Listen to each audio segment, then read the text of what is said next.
computer. Okay. Good evening, ladies and gentlemen. For the most of you know me, I'm Kevin Mears, Paranormal Encyclopedia and Paranormal Investigator. I am joined by a number of very special guests, along with my usual co-host, Brian McKinley, who's finally just joined us. So as most of our regular listeners will know, and for those of you who don't, here's the surprise. In June, I am going to be going to Transylvania. I'll be fulfilling a lifelong dream of mine, getting to see the country, and I'm going to try to do some YouTube videos while I'm over there. I'm going to try to do some recordings, maybe even try to do some EVP as sites allow. And because this is all so cool and exciting to me, and I think my listeners would find it very cool, I extended an invitation, and the folks that organized the tour and our friend Dacre Stoker, who's also going to be joining us, were kind enough to come on. So we're going to talk about the tour. So why doesn't everybody take a chance to introduce themselves? Dacre, do you want to go first? I'll go first. Thank you, Kevin. By the way, it's been a while since I've seen you in person. It's nice to see you virtually. But last time was at the launch of Dacre, I think, at the Rosenbach Museum. But I'm Dacre Stoker, great-grand-nephew of Bram Stoker, best-selling author of Dacre, a prequel to Dracula, and Dracula the Undead, a sequel. I've been on these tours to Transylvania many times, and I really have enjoyed working with Nora and Gloria. You're in for a treat, Kevin, and anybody else that is brave enough to join us in the future. We also go to other places, which we can talk about another time. But Kevin, it's going to be a lot of fun. I have no idea how much you're going to pick up as far as spiritual connections. But when I go without any of the gadgets, I have an incredible time, and I feel Bram Stoker in many places, even though he never went there. I get to go where my great-granduncle did not go and fulfill those dreams for myself and for him. But thanks for having me on the show. My pleasure. Gloria, do you want to go next? Sure. Hi, everyone. Thank you so much, Kevin and Brian, for having us today. We are very honored to have you, Kevin, on the tour to Transylvania. It would be nice that sometime in the future to have Brian as well, and many of your friends and the followers. Interesting. You're welcome. And I'm Gloria Anderson. I am born in Transylvania, raised in Transylvania, but I do live in Stockholm now in Sweden. I founded the travel agency, travel company, Experience Transylvania in 2012, and I'm working with Nora on producing tours like this one that you're joining, Kevin, to Transylvania, but also to other destinations around Europe. Fantastic. And Nora? All right. My name is Nora Mikko-Vintila. I am born and raised in Transylvania as well. Actually, right now, I am speaking live from my parents' backyard here in Transylvania. Wow. Beautiful. It's a lovely area. Just a little bit about myself. I am a linguist. I'm a certified local tour guide, but I'm also very passionate about the spiritual world. And I have a very high interest in what's going on, or what we perceive to be going on also in Transylvania. I am a passionate Wiccan practitioner, and I'm looking forward to welcoming you in Transylvania for this great tour. You and I should get along well. I'm a Christian myself, but I have many friends and I have a high respect for the Wicca tradition. Thank you. Likewise. Thank you. Brian, most of our listeners know you, but you should at least take a quick chance to introduce yourself. Sure. Brian McKinley. I'm the author of 3 vampire novels, mostly set in New Jersey rather than Transylvania, because that's where I happen to be from. Just general vampire enthusiast, and I'm kind of the Scully to Kevin's Mulder. Good one. Which is important. It's good to keep grounded. As many weird experiences as I've had, there's a lot of things that are quite normal that people think aren't, as it were. So when did you first start doing tours to Transylvania?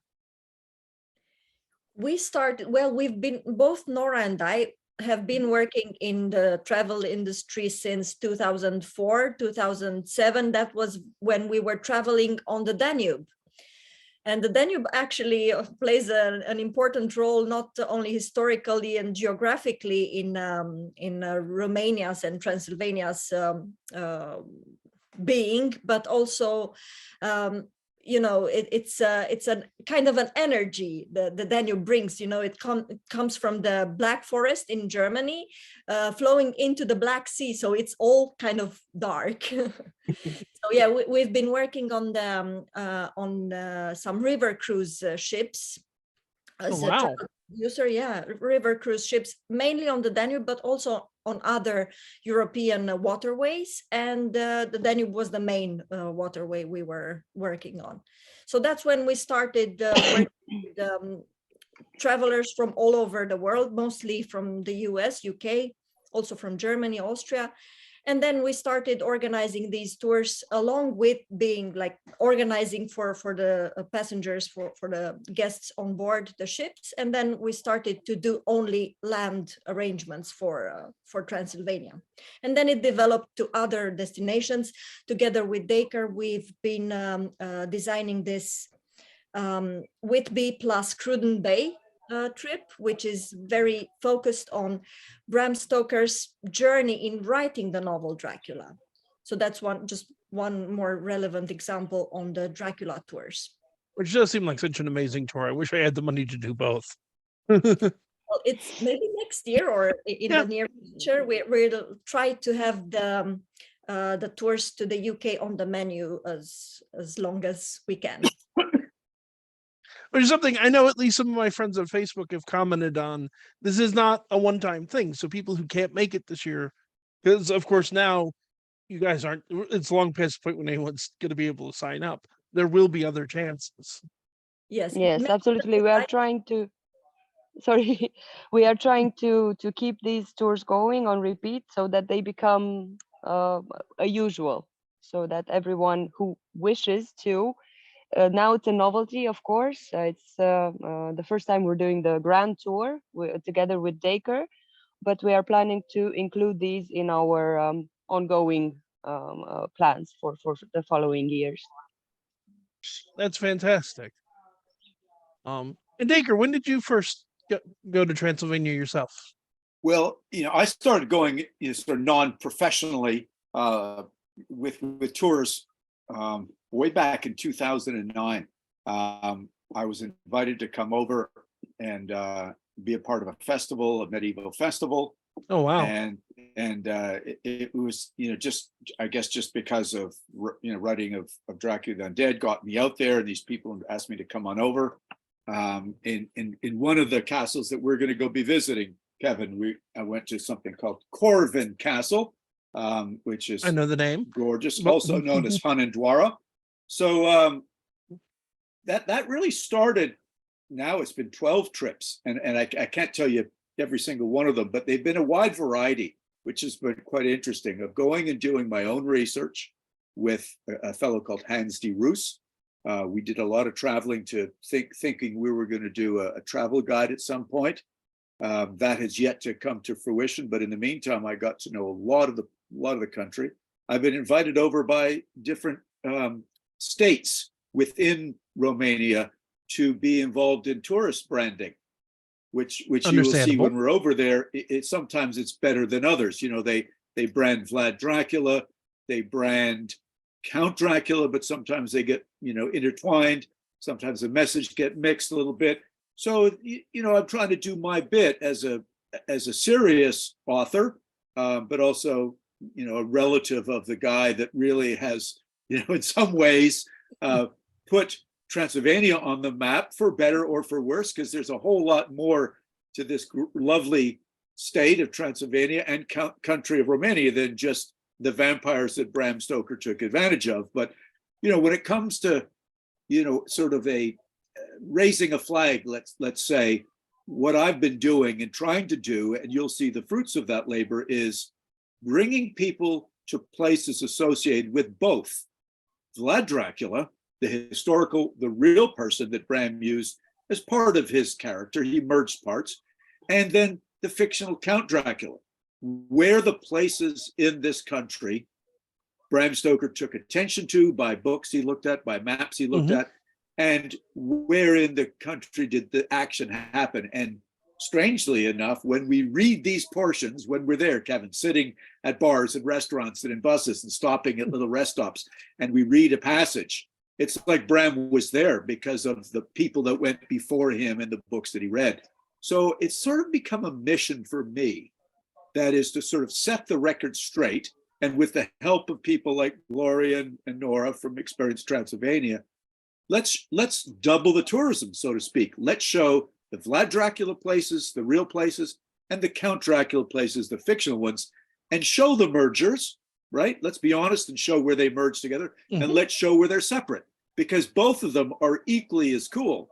And when you get into the vibe, as I know you and Brian do, because we have chatted and Brian's writing and so on, the vibe there, sitting by a fireplace somewhere or eating in a cool restaurant or deep in the bowels of some of these castles we go to, you will get the vibe and understand what Bram Stoker felt when he was writing this novel, even though he read it from other people.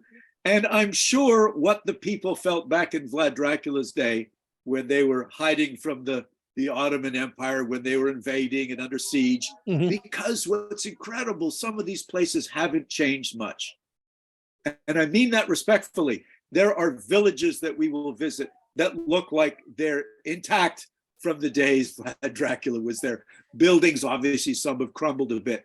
But the beautiful thing is there hasn't been a lot of bombing in the different world wars, not a lot of reconstruction and taking over, a country and just having to bulldoze everything and build, beautiful new places, which in some cities they have. But most of all, these ladies are going to be taking us to places that give us the feel and the sense of why Bram Stoker set the novel Dracula right there in that country.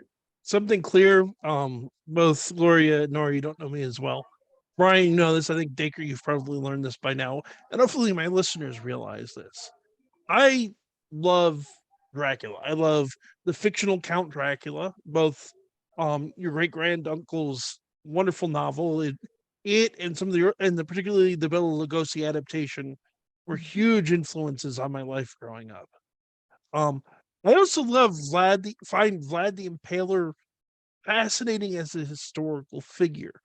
I'm not just going, because especially going very much as a paranormal investigator, a paranormal guy, people are logically going to connect me to, I'm going looking for vampires. I'm not. I'm interested in the history. I am interested in the folklore as well, but there's so much more and so many interesting pieces of folklore I'm learning researching Romania. Like we're going to Sighisoara and its connections to the story of the Pied Piper. Yeah. It's like there's just so much more there that people, and hopefully with doing the videos I'll do over there, I can hope expand that out for people and help people see this is such a fascinating, wonderful country. There's so much more to it than you get from watching a couple of Dracula movies. When you think about when you think about myths and superstition, I think I can paraphrase the novel very well, and it makes a lot of sense. Here in Transylvania and in general in Romania, we have a collection, like the concentration of myth and superstition is flabbergasting.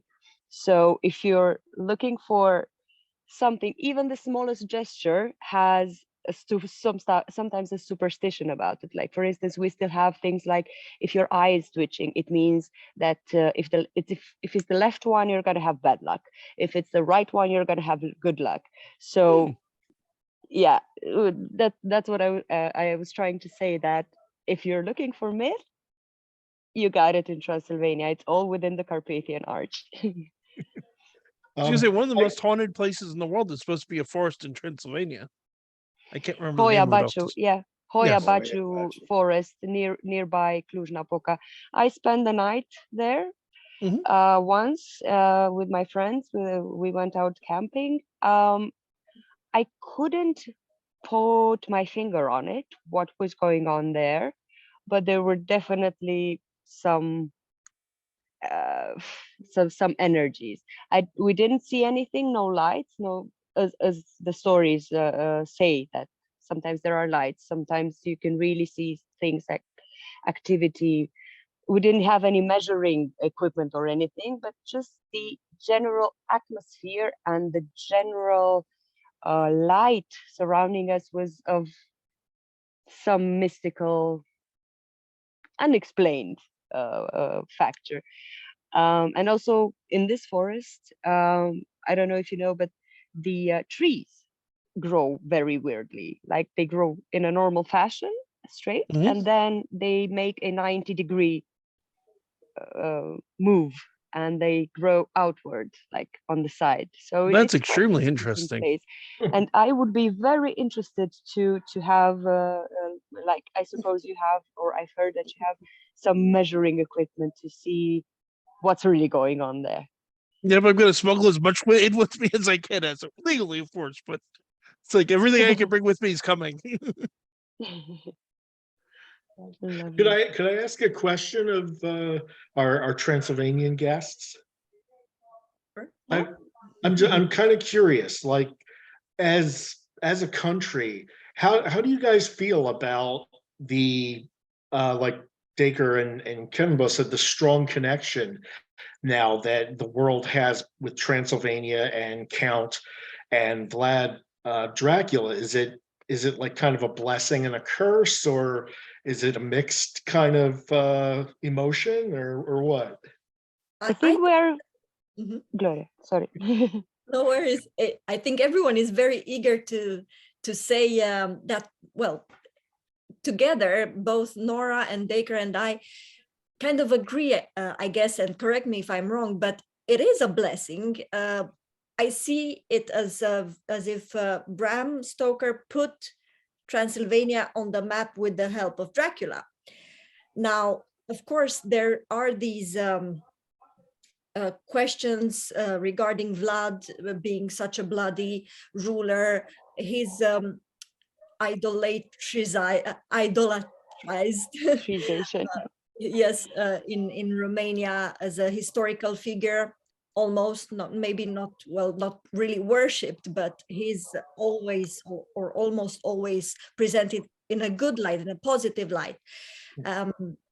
Whilst when you analyze it from a human point of view, if everything that is being said about Vlad Dracula or Vlad the Impaler is true, then he was probably very bloody maniac, or sort of, he had some kind of disturbance. But I'm not going to analyze his personality or his facts, his deeds.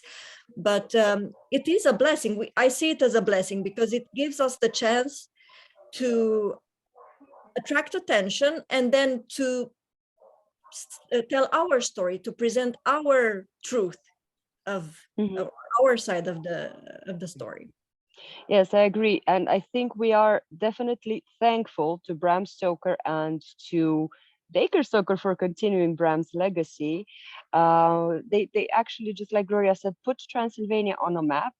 On the other hand, what we are trying to do is, and I love this very much, and Dacre came up with it actually, we're trying to do responsible Transylvanian or responsible Dracula tourism. None of the kitsch. We're trying to keep going on a fine line between the myth and the reality. And there's more. Obviously, Brian, it's a great question. And these ladies, having born and raised there, and totally, I was going to ask it myself. Brian was that on point. No, totally get it. But I do meet people when I'm there who say, "Oh, geez," people come and they show up at the airport. Where's the vampires, man? Where's the vampires? And you got to realize that it's like coming into America and saying, "Where's the hot dogs? Where's the apple pie? Where's the baseball game?" Cowboys. There's more to that than cowboys and apple pie.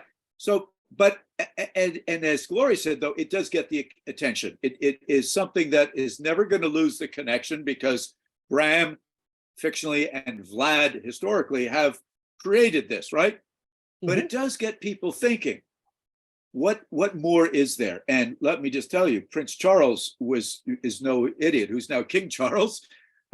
He loves this place because of its natural beauty.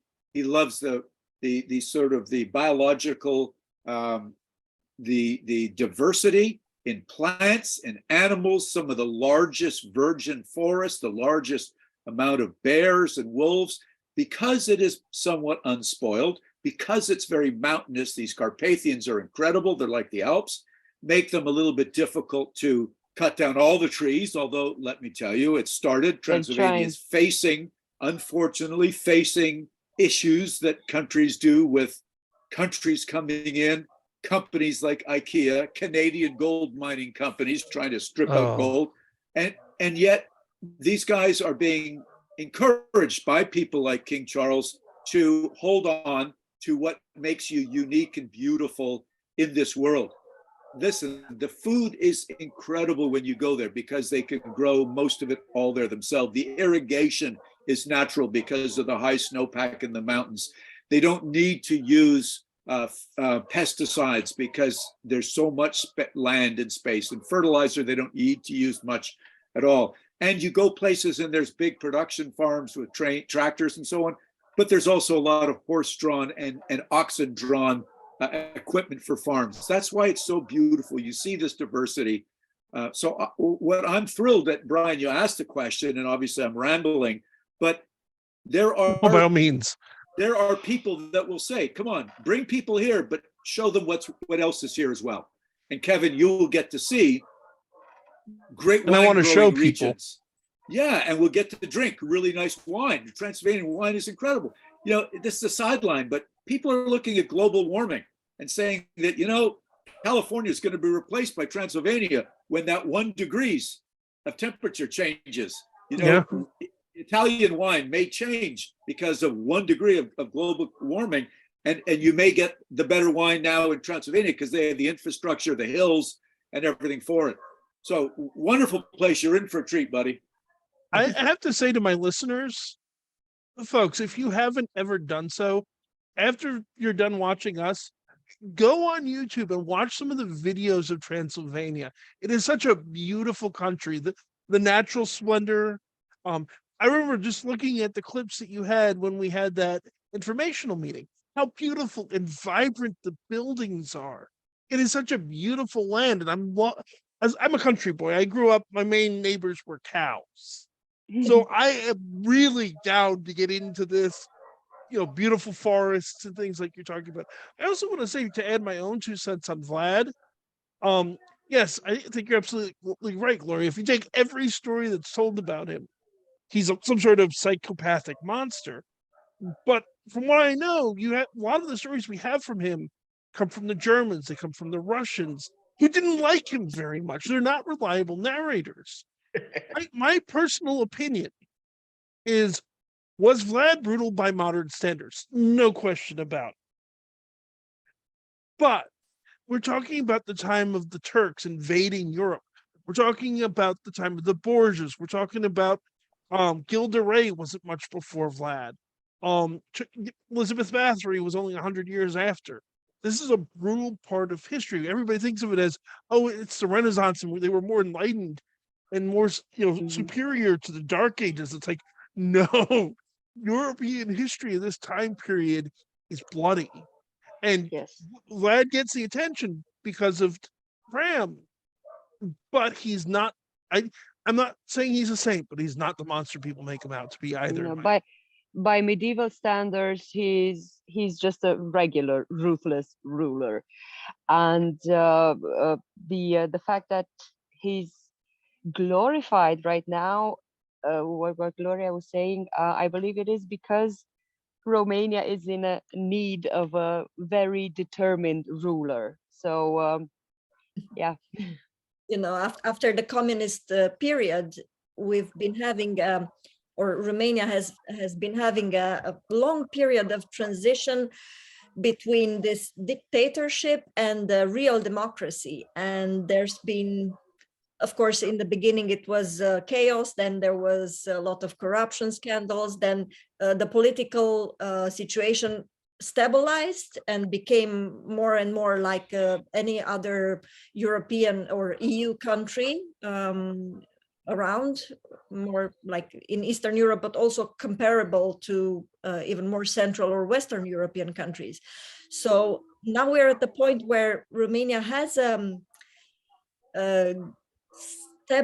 quite stabilized political situation, but still there's this need, especially from the public opinion, of a ruler or of leader who is determined, like sort of like Vlad, and who punishes all the bad guys by a very radical punishment, like he used to. We even have a saying right after the revolution. I think we started hearing that more and more.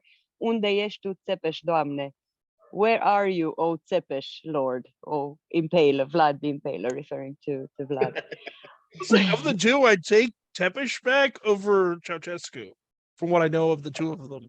Yeah, but let me say one other thing for your listeners. When you get a chance, guys, take a look at a map and you'll see where Romania, modern day Romania is. Of course, it wasn't exactly that same configuration during Vlad's day, but you get the idea. The mountains haven't changed. The mountain range of the Carpathians are critical. As Nora said at the beginning, it's an archway or a horseshoe of the Carpathians, as Jonathan Harker mentioned in the book. Bram had accurate maps, and it looks like this big sort of arch with the Black Sea over on this side, okay?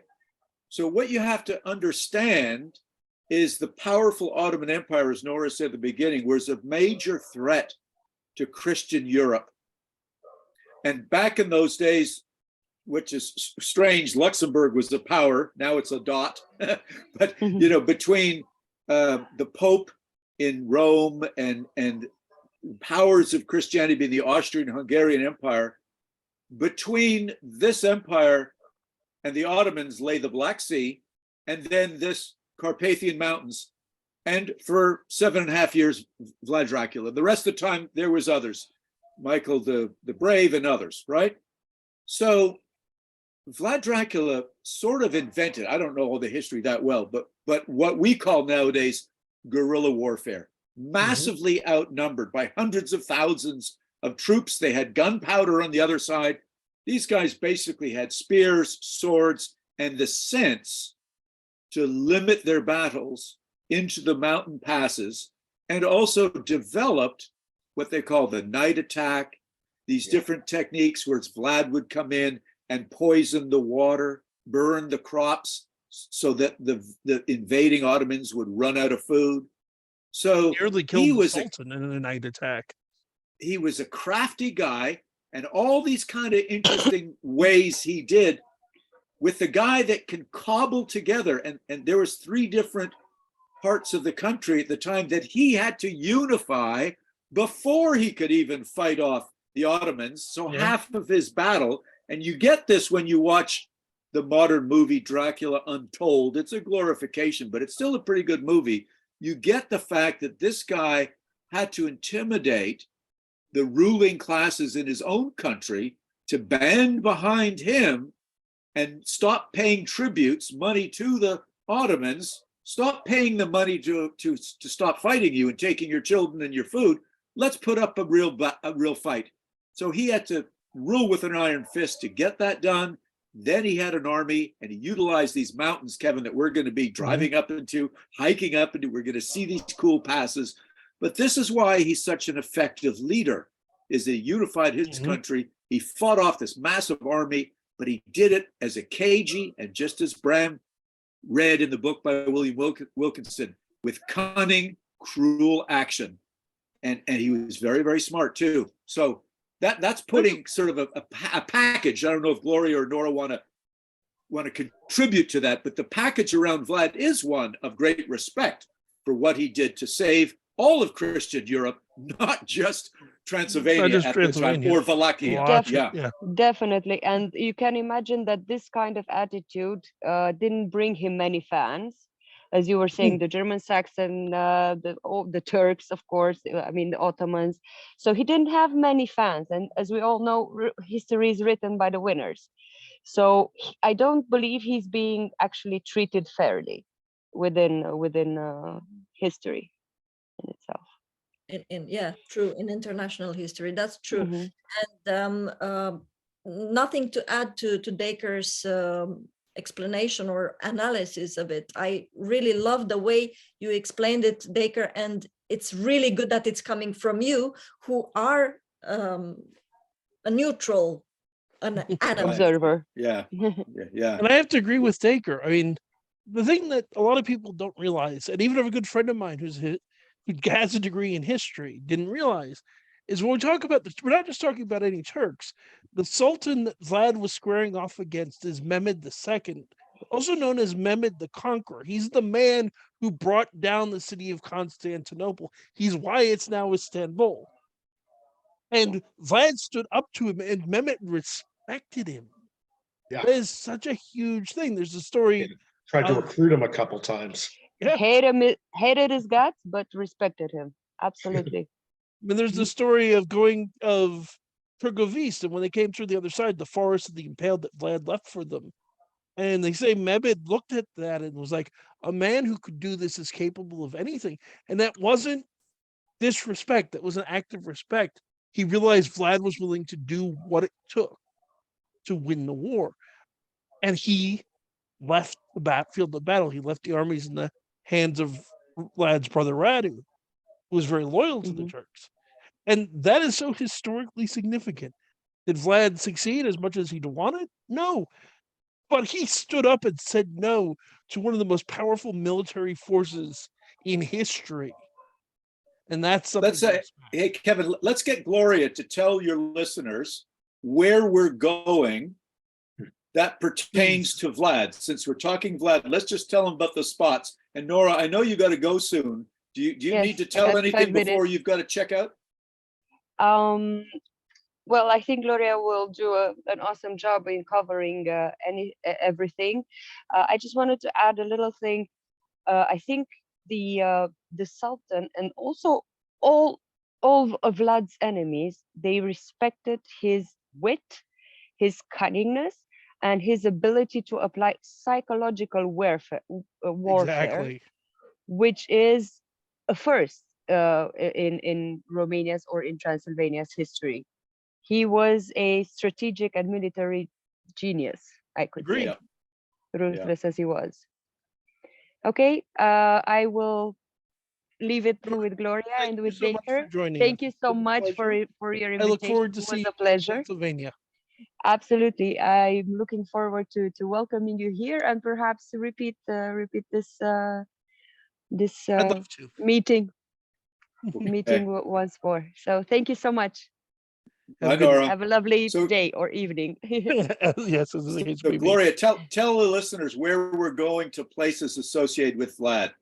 Yes, so we will start in Bucharest, which wasn't the capital back in Vlad's day, but actually it was Vlad who put the foundation of it becoming a capital by giving it more importance by building this princely court that unfortunately at the moment is under restoration. So we will not be able to see a lot of it, but we will be there. And actually our hotel is right next to it. So if some of the rooms might have a view towards the princely court inner yard, unfortunately the princely court is covered by scaffolding. Exactly. So we won't be able to see much of it in a normal way. You do see the walls. You see a bust of Vlad, which will maybe see if we kind of peek through the holes of the scaffold. If there's a way, I'll find it. Within the law, of course. I'm not going to get myself in trouble. But within the law and within safety, because yes, of course.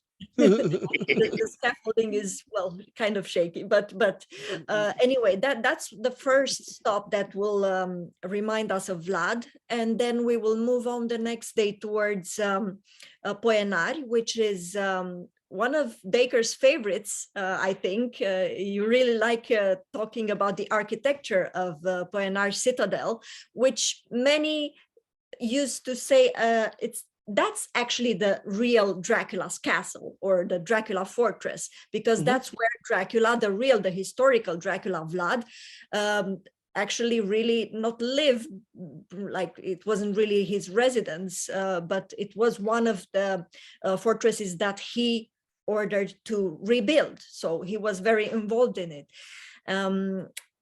Unfortunately, this one is also under restoration, but that one really breaks my heart.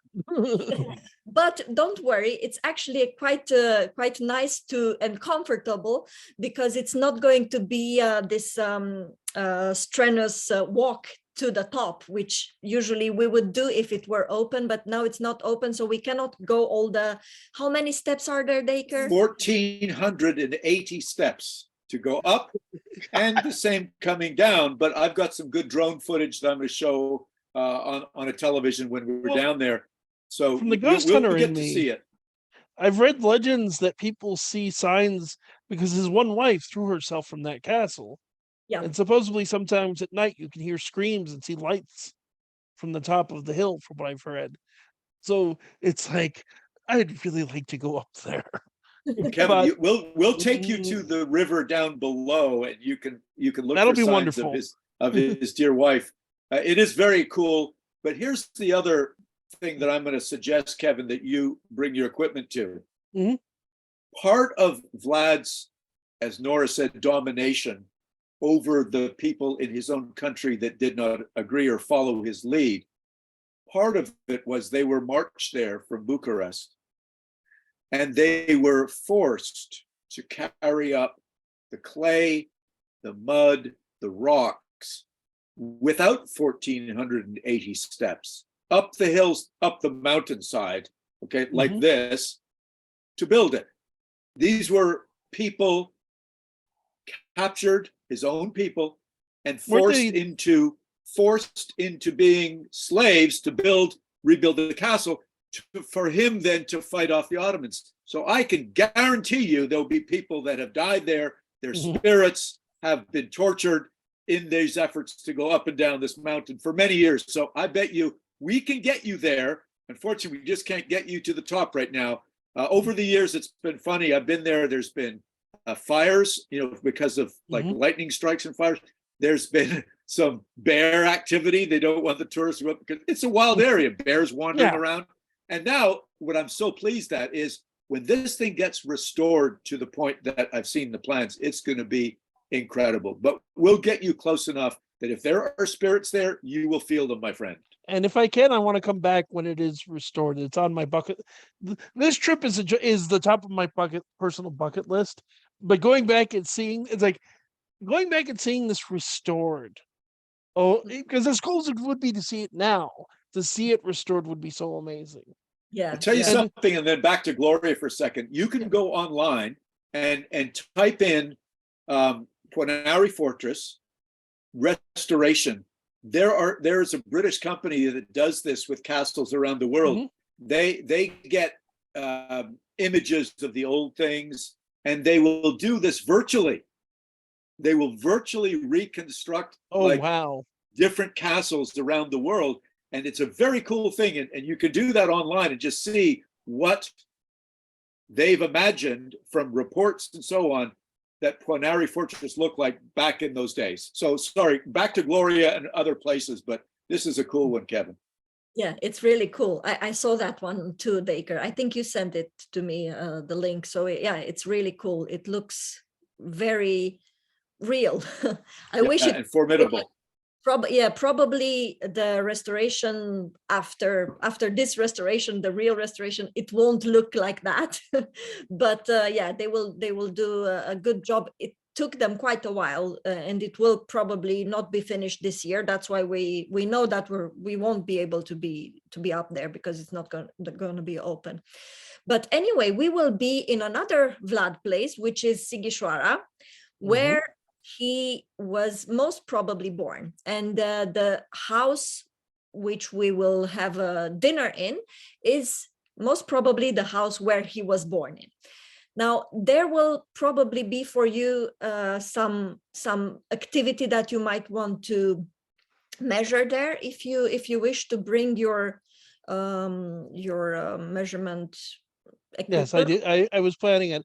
I also want to spend some time in the cemetery of Sigisura, not just Oh, because of yeah. Vlad, but Yeah. but possibly the children brought by the Pied Piper might be Yeah. buried up there for all we know. Yes, this story with Pied Piper, I really love it, and I think it's more connected to Brasov than to Sigishwara.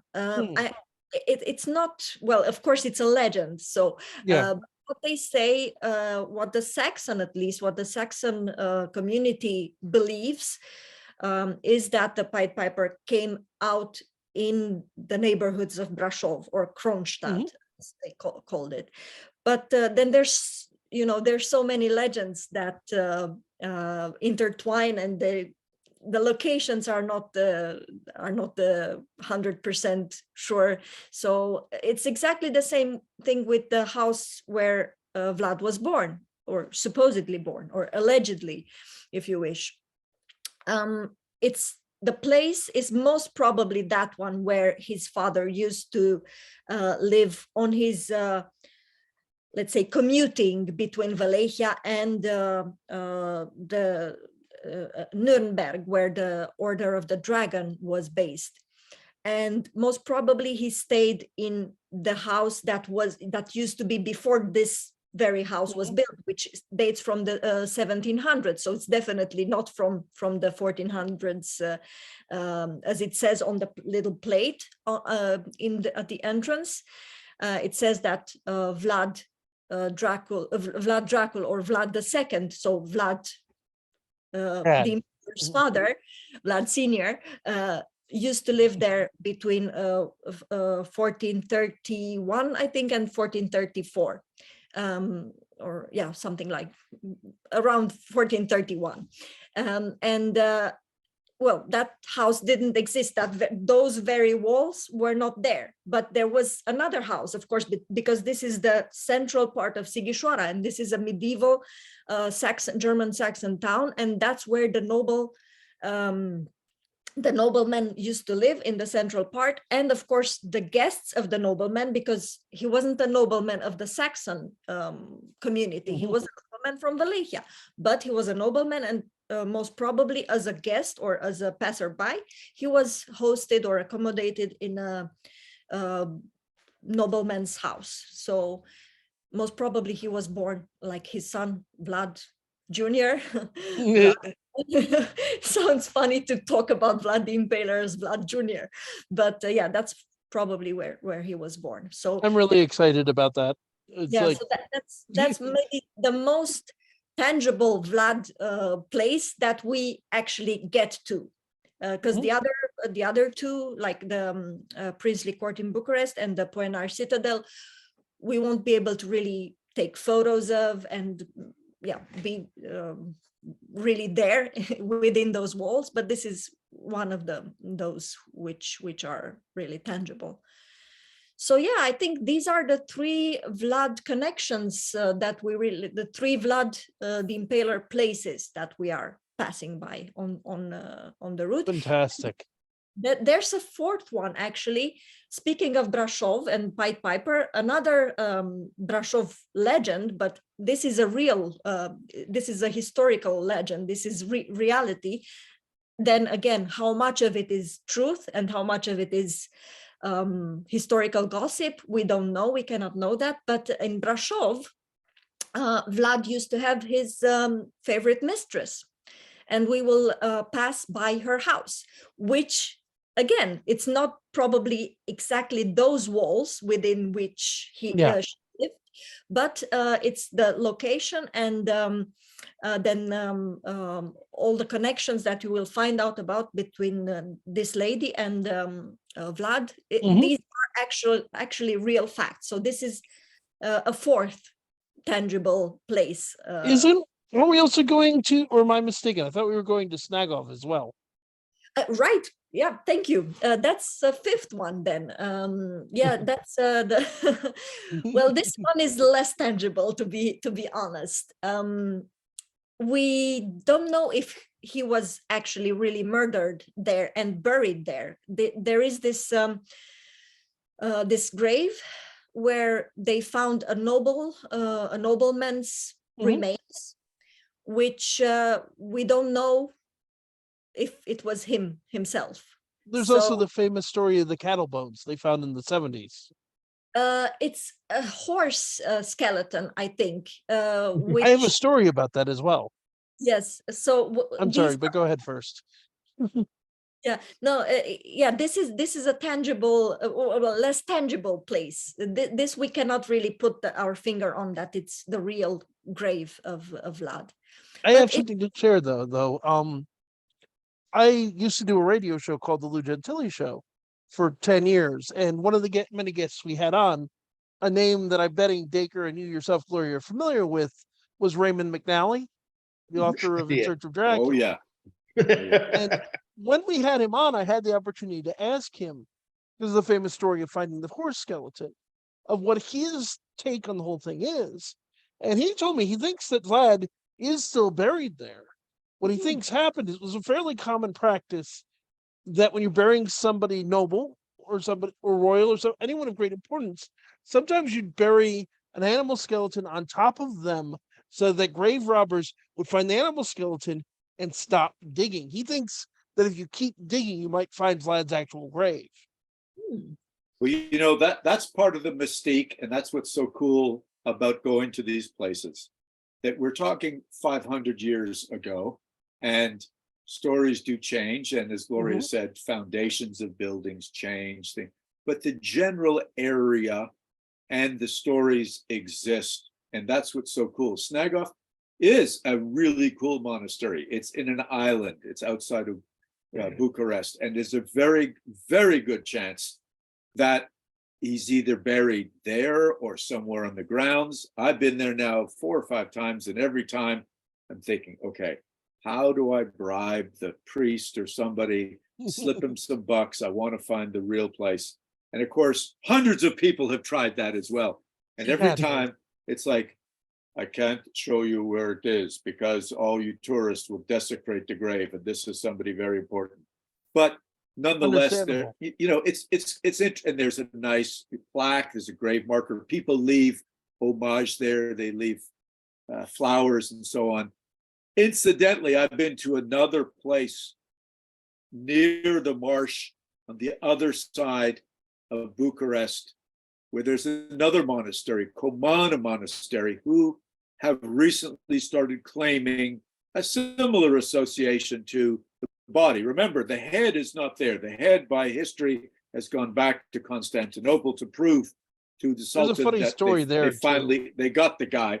But Comana likes to say, but we can't show you exactly where the body is, that he's buried on our grounds as well. So we've got a couple of places vying for the final resting place of Vlad. And I'm sure you guys have heard, Brian, I think, has about the grave in Venice that was found with the coat of arms similar. And maybe his body is there, but they finally got permission. So this is what's so cool about it. And you know, Kevin, by you being there and bringing your knowledge, your equipment, maybe you'll be the guy that gets to feel the spirit, and maybe you'll be able to tell us on the grounds where he is. Who knows? This is what's so cool about doing I'll need some help with that, because unfortunately I don't speak Romanian. I've been trying to learn, but I don't have a good head for languages. But if we could, I mean, I'm going to bring equipment that's very good for contacting the spirit world. If Nora or yourself, Gloria, can chime in, perhaps we might be able to get. I can't promise anything, but there is a possibility. At least they speak Romanian, and they're sensitive to this issue. So if you got anybody between you guys, we could figure it out. So to you listeners, coming with a sense of reverence instead of just, because we're going at this. I mean, all of us are coming at this from a place of respect. And I think that's the right place to start. Yeah, thank you. Actually, it was exactly on my mind to say that this is more like a place of, like a memorial. It's maybe it's not a grave, but it's an occasion, an opportunity to think about him, to maybe pay homage in one way, material or non-material, a prayer, whatever. So yeah, I think that this is you just put some words on my thoughts, Kevin. Yeah, exactly. I'm flattered that I did, but yeah, he, like I said, he was almost a hero to me growing up, just because of recognize that brutality, but the necessity of it, and the fact he was incredibly clever and intelligent. The way he pioneered, he was one of the first generals to use trench warfare. He's one of the some of the first people in Europe to use guns. Some of the first people in Europe to use biological warfare, sending people that were infected with disease behind enemy lines. Yeah. So guys, I got a request. We've got about Yes. 7 minutes left, and let me and Gloria can fill in the gaps. But Yes. let me tell you about what Bram Stoker, Count Dracula Please. fictional places we'll see. And I mean, there's two huge ones that pop out in my mind besides the routes we're going to go on. But obviously, I'm going to jump in and say Castle Dracula from the standpoint of the tourism name, or Bran Castle, Bran Castle, is a nexus point, because you've got a little bit of Vlad there, because that was a border crossing between Wallachia and Transylvania. And Kevin, you will see the old walls of the crossing point. And this was one of Vlad's big things, was he was having to impose a taxation on the Saxons, bringing goods back and forth. And that's a major contribution to the war effort. Many of them, like today, didn't like to pay the tax. That's why they got so angry at Vlad and started all of these poems and songs against Vlad, because if you didn't pay the tax, it was the old impaler for you, buddy. So that's where some of the negative stuff came from. But then, of course, Bram Stoker did see two sketches of Bran Castle in two of the books that he does research on. And I'm convinced, when you look at the words that Bram used to describe the exterior of his Castle Dracula, it is Bran Castle. So we get a great tour in there. Gloria knows the people very well, as I do. You guys will see really cool stuff there. I'm looking forward to seeing it.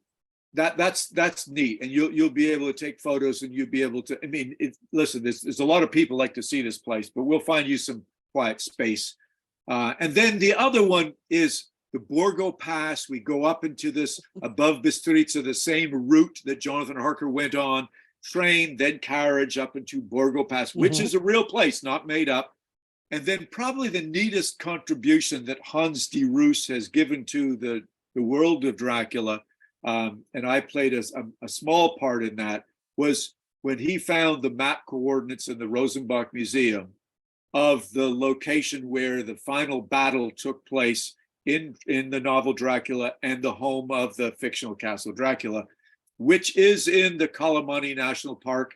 And it is about the same distance, as Hans analyzed this, on what it would take a carriage to go from Borgo Pass, as long as it took Harker in that carriage to travel. Oh, wow. They get to this location, and it is an extinct volcano, this location.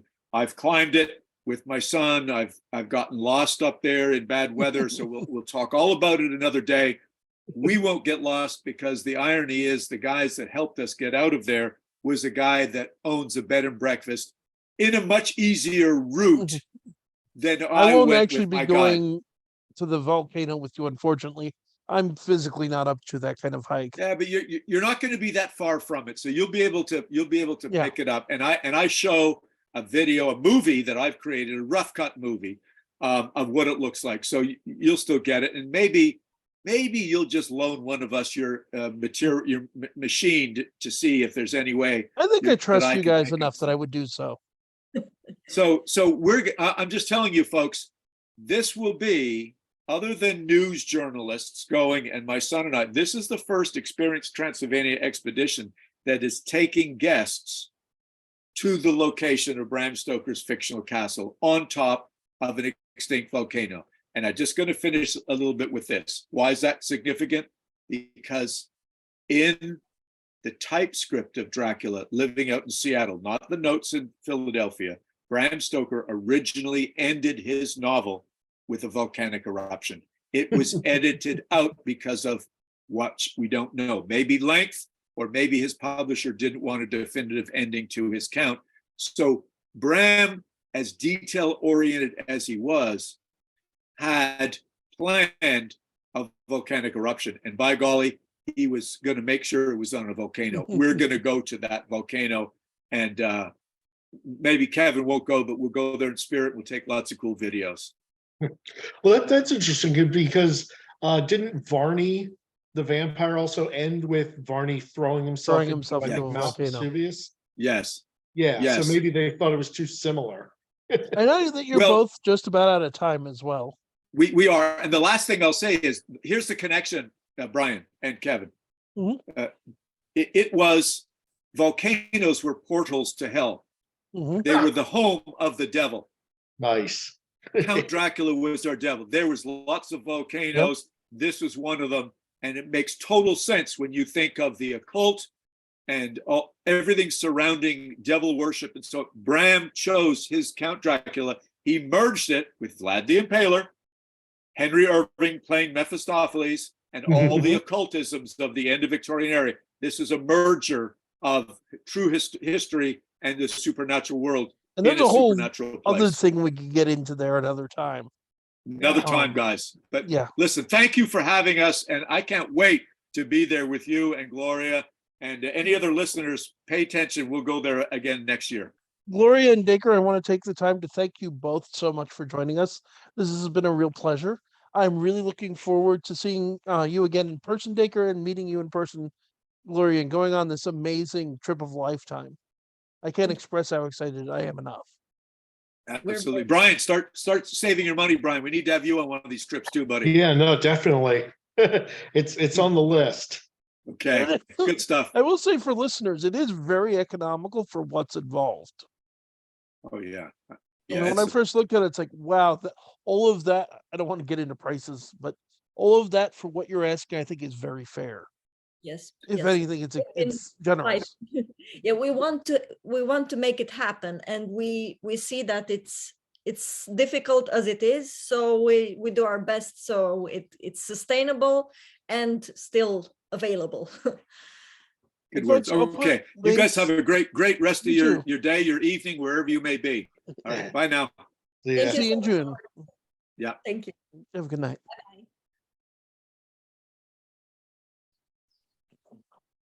Hey, Brian, we could chat a bit if you're free. Sure. Yeah. I was thinking. Goodbye, Gloria. All the talk about Vlad. You could put, if you wanted, a link in like the comments or something. There's a really good biography that I saw on YouTube. It's done by a page called, or not page, but a site group, whatever, called The People's Profiles. Mm-hmm. It's very well researched. It's only about an hour long, but it's very well researched, very historically well documented and honest, and it's a very fair, and balanced. I'll look into that and try and put a link in the description. And folks, for our listeners later, since unfortunately this is pre-recorded, I'm going to put a link into Experience Transylvania in the description so you guys can check out. They have some really cool tours. If I had the money and the time, I would love to go over and just join like wine tasting tours and yoga and other absolutely amazing to this beautiful scenic country. Seriously, go check out some videos. See how beautiful this place really is. It's going to be an experience of a lifetime. And yes, I intend to go back someday, and we'll drag you with me. We can go looking for Dracula together. Yeah, well, if I finally I've got some potential money on the horizon. If it finally ever comes to be, then absolutely this would be one of the things that I'll put some stuff for. Sorry, guys. I just forgot to. Am I interfering with the? No, not at all. We're just chatting. Sorry, I just came up with the thing that I don't have Brian's contact. So maybe if you, I'll be happy to email that along to you. That's very kind. Yeah, and did you? I need to tend to my kids, so that's why I was kind of quick. But they're still outside. so they're playing it and it's fine. But was there anything more you wanted to ask? I have one question, since you have a second. Sure. Of all the places that we're going, this is probably difficult, but if you could pick even three, if not one, what's your favorite place? Oh wow, that's a very good question. It's Sigishwara. Actually, it's Sigishwara and the Bran Castle. But of course, Bran Castle is a castle, so you cannot be there very long. But Sigishwara is really a really cool place to wake up and spend the day in, and then go to bed in and listen to the church, no, not church bell, the town hall, town tower bell, and you really get that feeling of a medieval town.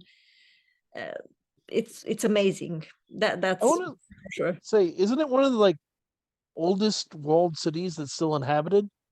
Exactly. It's still inhabited. Like, yeah, it's UNESCO categorized, and that's because it's still inhabited. It's not only this carcass or this place where only tourists go. Yeah. There's real houses, like if you pass by, there is like our favorite house with a garden with tomato growing, and then there's a few chicken, and you feel like the family sits in the garden and you hear them chatting, and you don't really see them because they have this before all the tourists streamed in, but now they got clever enough and put some privacy protection things that, but you Understandable. yeah, you can still kind of feel they're there. So yeah, Sigishwara is really the coolest of them. I'll be honest, it's one of the places I'm looking forward to the most. Yeah. Having seen pictures and video, it just looks like such a beautiful city. It's beautiful, and it's really the feel of it. I've been there, I don't know how many, it must have been hundreds of times. I don't know, I haven't counted, but every time there is like the joy of, oh yeah, we're going to Sigishwara, and then there's always some little thing that I discover. Like, for example, we stayed at a hotel, like a sort of an inn, more simple, and then there was this backyard. From our window we could see a car from the, I don't know, 50s. Oh wow. Like it was there, and it was like a time capsule, it was how do you call it, rusty. It wasn't restored or whatever, it wasn't taken care of, so it really felt like it's been lying there and nobody touched it since the 50s. Wow. Yeah, it was. When I saw that, I was like, wow, this is, and there's all these small details. Every time you go there, you find something you don't expect. So it's really cool. And then one thing I was thinking of, but we're not going there. There is this, maybe you've heard about it, or if you haven't, maybe you want to have a look at it. You won't have time to go there now, even if you would choose to go on your own, because there's quite limited free time. But there is this castle of Iulia Hașdeu, a daughter of a Romanian writer and philosopher. And there's been quite a lot of paranormal activity there. And when you mentioned this lady who committed suicide, something similar happened there a few years ago with the, I think she was a administrator of the castle or something like that. Oh wow! It's a museum. It's really interesting. I don't know if I didn't sense any energy there or so, but it's an interesting story. Quite sad story as well, because this.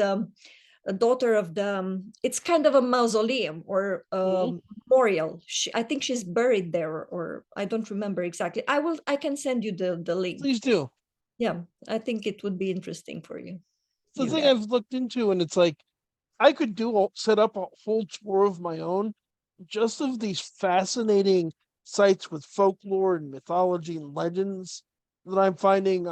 There's the Witch's Pond I've read about in a couple of places. Mm-hmm. The one bridge in Bucharest, that something about if you tell a lie, the bridge is supposed to collapse. Yeah, that's in Sibiu. Well, that's more like an urban legend, or even it's Urban legends are just modern. yeah, exactly. It's a distortion actually of a German word which resembles the word lies, or lying, or liar. Liar's Bridge. Yeah, we will pass by that one. Cool. Yeah. So yeah, that's what I was going I'm to really glad you chimed back in, actually. yeah, because I was like, maybe it felt like you said you were asking something, and I was like, oh, I just jumped off, but I had to check on my kids, but they're Which is fine. with my husband.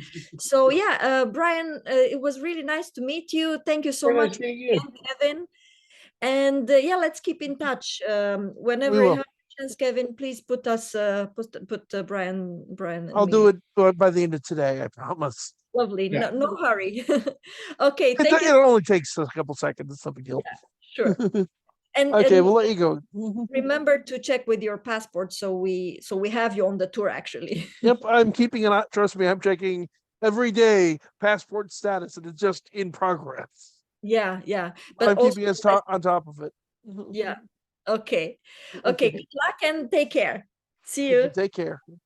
Bye The bye. best to your children and your husband. Oh, thank you so much. I will let them know. Thanks. Bye. Thank you. Bye. Gloria, Ed, Nora, and of course we've had Dacre on several times. They're Yeah. just such wonderful people. I'm looking forward to this trip. Just getting a chance to hang out with them a little, get to know them. Oh, it seems like it's going to be a great time. Yeah. Yeah. It's like I'm planning interesting things to bring with me, not related to the tour. Just like I'm going to wind up doing a video, I think, about this, and maybe try to get the guy who put it together on down the road. But I just picked up one of the most interesting tarot decks I've ever heard of, let alone seen. It's for the listeners, it's called Alley Man's Tarot.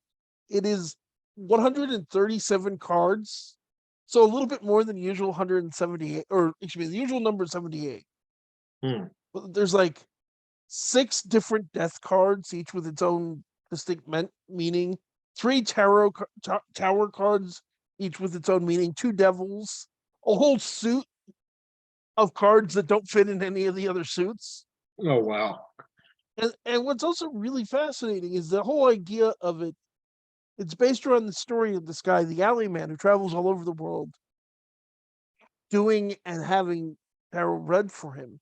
And whenever he has somebody read tarot for him, he takes one of the cards. So this deck is supposed to be the deck he's built from taking one card from each of these readings.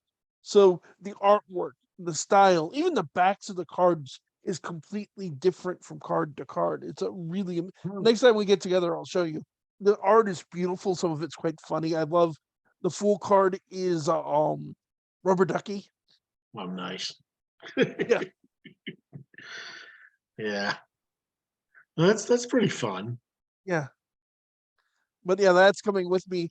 We need to figure out where we packed it, because it's one of the many things we packed it away for the move and I lost it. But I've got a Vlad the Impaler tarot deck I'm going to bring with me as well. Oh, nice. Which is, and it's not a Dracula tarot deck, it's a Vlad the Impaler tarot deck. So right, yeah. All scenes from his history. And there's cool. stuff with his wife that they were talking about and things like that. Yeah. But it should be a really wonderful time. If any of the people listening are there, I'll look forward to meeting you. If not, hopefully you come in later year. I would again look at the prices when I link the Experience Transylvania, which is the tour company. They are really economical, given I'm spending a lot less than I would have expected to spend 11 days in Romania, and it's including my hotels, my food, travel all over what historically was 3 countries, because we're going to be in Transylvania, Wallachia, and Moldavia by the end of the tour. Yeah. And it's like, yeah, the And the flight wasn't that much more either, to be honest with you. Granted, thankfully I'm getting it all as a late Christmas present, but yeah, again, this was supposed to happen 2 years ago. Unfortunately, Putin decided to invade the Ukraine. Oh, that's something else I want to and address. COVID. Yeah. Yeah. No, it was specifically the invasion that stopped the tour. Oh, really? Okay. We were going to go even with COVID last year, but then the invasion happened, and Gloria and the others made the decision, let's wait and see how this develops. It's sensible. Yeah. I agree. I was heartbroken, but like, no, that makes sense. For those who are wondering, by the way, the reason you haven't seen us much lately, I've been wrapped up in schoolwork and working on getting my degree. Speaking of, I still have a bunch of homework I need to do this weekend. Yeah. Follow Kevin on Facebook for regular updates. Yeah. It's been a really neat trip down history lane for me because I'm taking 4 classes. I think I mentioned before, I'm taking World Civilizations class, which funny enough has just reached the Renaissance. So we're in the 15th century, 14th, 15th cool. century now. We're in the time of light, although we're focusing more on Western Europe. Yeah. Which is an interesting time as well, just because the teacher having us talk about how much of a humanist era the Renaissance is in some ways. Yeah, it was kind of the beginning of that whole movement. I'm looking at that going, there's truth to that, but it's to me, it's a big era of conflict between more religious views and more humanist views, because everybody thinks when you say witch hunt, people think of the Dark Ages. That's not true. Witch hunts were the Renaissance and the Reformation, not the Dark Ages. There were a few in the Dark Ages. The Inquisition was a thing during the Dark Ages, but the witch hunts in particular were this time period. Giordano Bruno was burned at the stake for his scientific views, among which was heliocentrism and the idea that other planets existed. Copernicus was applauded for saying the sun was the center of the universe, and Galileo was given a stop doing that for saying it. But Bruno in the Renaissance was burned at the stake with these ideas. So there is a battle between science and religion going on in this time period. I don't think it's one thing or the other, which is history in general. Just the last thing we were talking about was the Mongols and Genghis Khan. And it's like there's so much to unpack there, which is also the thing I hate about the classes. It's a 15-week course on history from before recorded history to the 17th century. Yeah, so you kind of end up galloping through quite a lot of interesting stuff.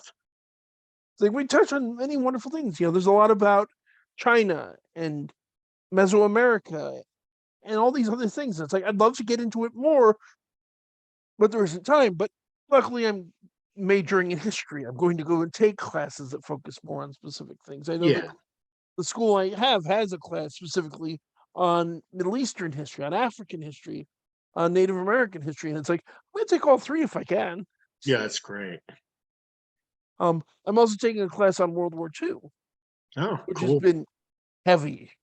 Oh yeah, I just had to write a 4-page film analysis.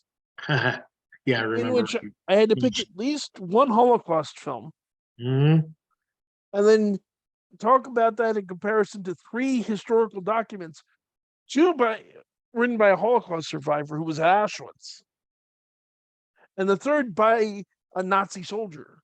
Yeah. And it's like, and the movies I went with Schindler's List because it was a huge deal, and I remember going to see it when it came out and things like that. Yeah. And because I thought some extent fairly, some extent not, I'd go with something a little lighter, and I went with The Zookeeper's Wife, which is a little more hopeful, but it's still they're just hard movies, especially to watch them in one weekend.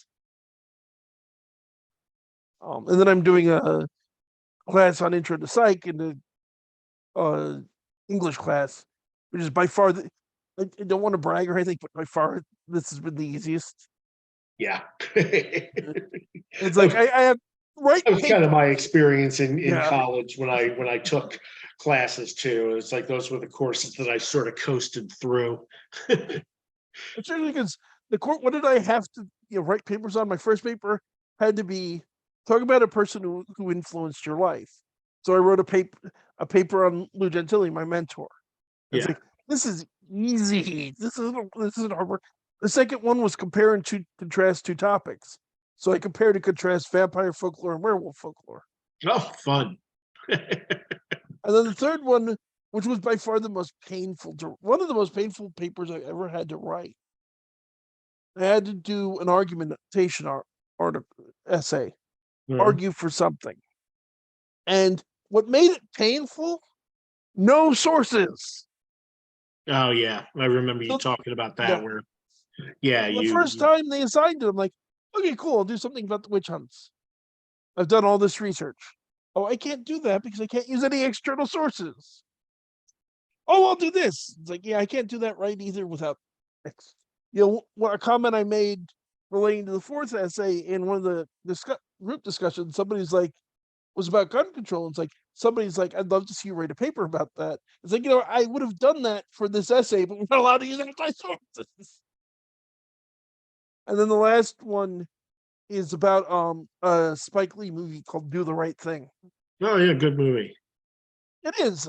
I had to watch it and analyze it, and I got to write the rough draft of it by Tuesday, but I got a rough idea of what I'm doing. Yeah, yeah, it's a very very interesting, like sort of sociological kind of movie, as well as being Yeah. just cool and entertaining. But if you look deeper at like the themes and the Which is characters what and obviously I have stuff, to do. It's like yeah, it's a college it's paper. it's a good movie. Basically, I think what I'm ultimately doing is kind of the idea of implicit bias and how that implicit bias and subconscious kind of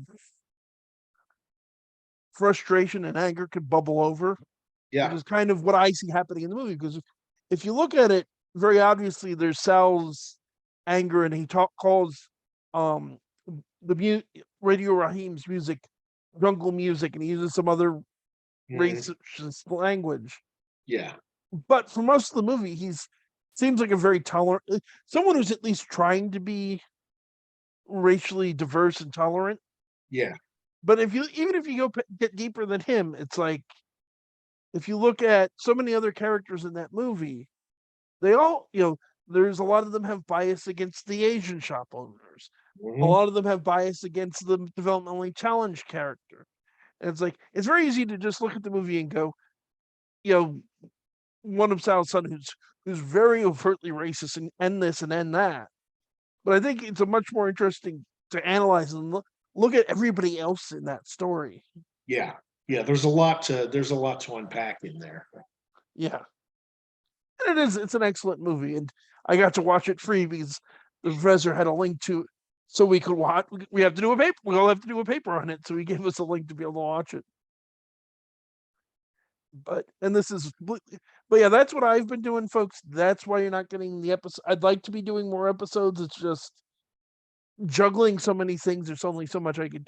Working full time, going to school full time, and I'm sorry, the thing I'm not paying to do like school, or getting paid to do like work, is the one that's going to get the least attention. Yeah.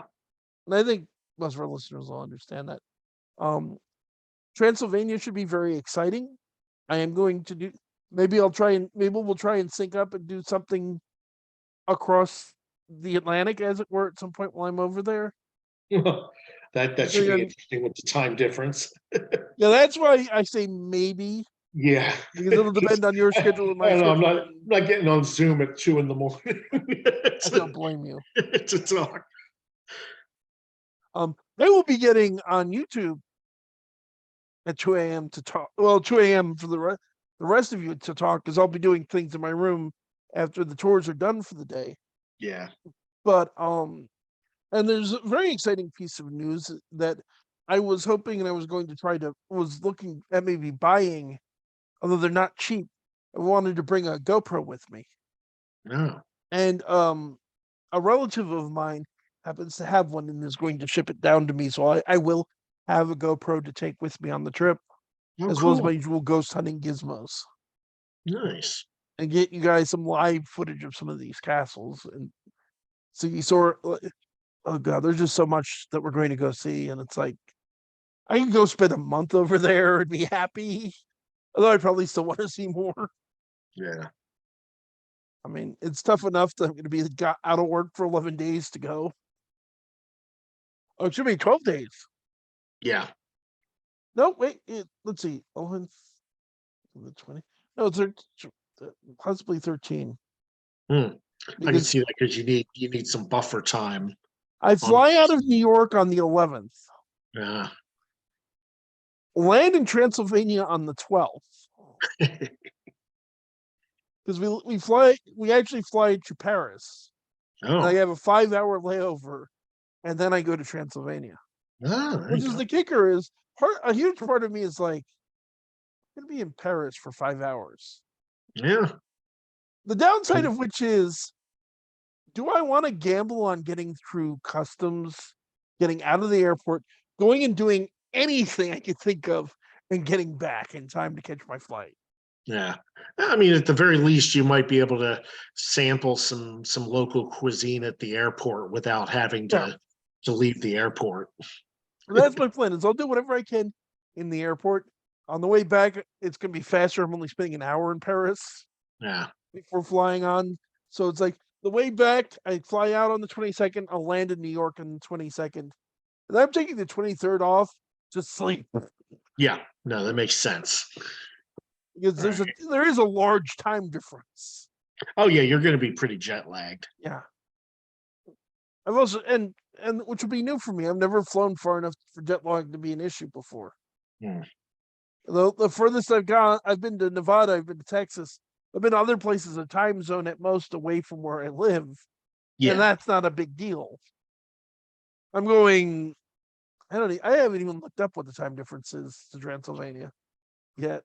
Although I know Yeah. it's like England's 5 hours, and it's further away than that. So yeah, it's going to be interesting coming back. Yeah. Yeah. It's probably pretty significant. I'm All right. gonna look it up. But we should probably wrap this up. Yeah, I gotta get doing something else. Okay, folks. Hopefully you've enjoyed the little adventure into what's going on with my Transylvania trip. If not, we'll try to get back to doing more shows in the coming weeks. I'm not going to make any concrete promises. And if Well, nothing else, I go was ahead. going to say, I think listeners maybe it could be fun if maybe some of them want to submit possible topics for us to That's a cover in great future idea. videos because we're always trying to scramble and figure out a Yeah. topic for these videos. So let's get some crowd suggestions. So yeah, folks, if you have anything you'd like to hear Brian and I talk about, or just me or just Brian, please put it in the comments. We'll try to accommodate. Should be paranormal adjacent, but it doesn't have to be. Questions are also always welcome. Feel free to put them down there. I read all the comments. And I pretty much don't care what you say, as although if it's extremely rude or especially if it uses foul language, I'm not going to respond. I'm just going to delete you. Not always. Sometimes if I think it's funny, I might comment. I had somebody when I tried to contact Houdini on Halloween, I had a comment calling it fake and gay. So I made the only response I could think of, which is, I tried to talk to Houdini and nothing remotely paranormal happened. How is that fake? Are you saying that I did talk to Houdini and I faked not getting a result? Yeah. And then of course I had to address the second part, and it's like, I Yeah. also don't see how this is gay, unless you're hitting on me, in which case I'm flattered, but I'm really not interested. And the response was faker and gayer, and I'm like, Very sophisticated, obviously. Yeah. clearly. Oh, But man. yeah, comments are welcome. Questions, criticisms, again, try to be remotely civil and keep the language clean. Or I won't ban you, I won't report you, but I'll just delete the comment. I don't care enough to do any of the other things. That's going to do it for tonight. We'll try to be back soon. I don't promise when soon we'll be. We are, I think, moving to the Zoom format, especially if I can figure out how on earth to broadcast it to YouTube, which was what was supposed to happen. But that's going to do it for tonight. This is Kevin Mears, Paranormal Encyclopedia, saying good night and God bless. Brian? Author Brian McKinley saying keep your fangs sharp. Good night, everybody. And where is stop recording? Video. There we go. Stop